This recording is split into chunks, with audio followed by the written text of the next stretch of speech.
ભુજ નગરપાલિકાની ચૂંટણીના પગલે ભારતીય જનતા પાર્ટી દ્વારા પ્રચાર પ્રસાર તેજ કરવામાં આવ્યો છે, જે અંતર્ગત ભુજના વોર્ડ નંબર 9માં જુબેલી ગ્રાઉન્ડ નજીક વિધિવત રીતે ચૂંટણી કાર્યાલય કાર્યરત કરવામાં આવ્યો છે।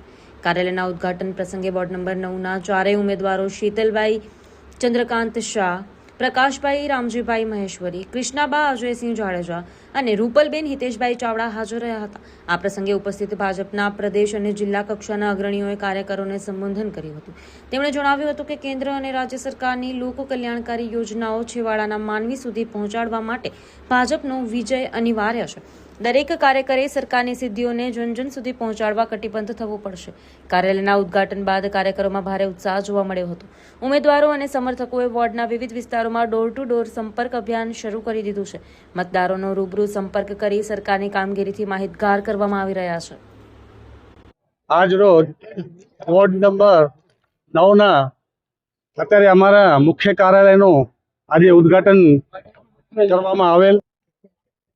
એનામાં વોર્ડ નંબર 9ના અમે ચાર ઉમેદવારો શ્રી કૃષ્ણાબા જાડેજા, પ્રકાશભાઈ મહેશ્વરી, શીતલભાઈ શાહ અને રૂપલબેન ચાવડા એમના 9 નંબરના મુખ્ય કાર્યાલય ઉદ્ઘાટન પ્રસંગે આજના આપણા યુવા અને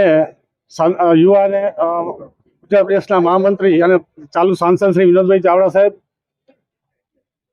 ભુજના ધારાસભ્ય શ્રી કેશુભાઈ, શહેર સંગઠન અને દરેક સમાજના આગેવાનો સૌ અહીંયા ઉપસ્થિત રહી અને અમારો જે જુસ્સો વધાર્યો છે અને આવનારા સમયમાં ભુજને 9 નંબર વોર્ડ 9ને કેવી રીતે અમે સારું અને સ્વચ્છ બનાવી શકીએ એ દિશામાં અમે ચારે કાઉન્સિલરો અને પ્રજાને અમે ખાતરી આપીએ છીએ કે જે કામો થયા છે એનાથી વધારે કામો થાય એવી અમે લાગણી વ્યક્ત કરીએ છીએ।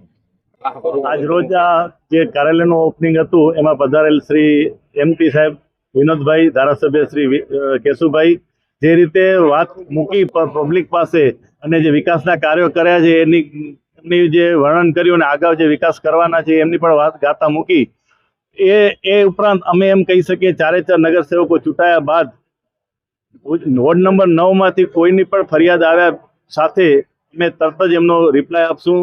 ફરિયાદ જે પ્રમાણે હશે, જે રીતે કામ થશે એ રીતે કામ કરવાની પૂરેપૂરી ખાતરી આપીએ છીએ। ચારે ચાર નગરસેવકો હર હંમેશ પબ્લિક જોડે જોડાઈને કામ કરશે એવી હું આપ ચારે વતી ખાતરી આપું છું।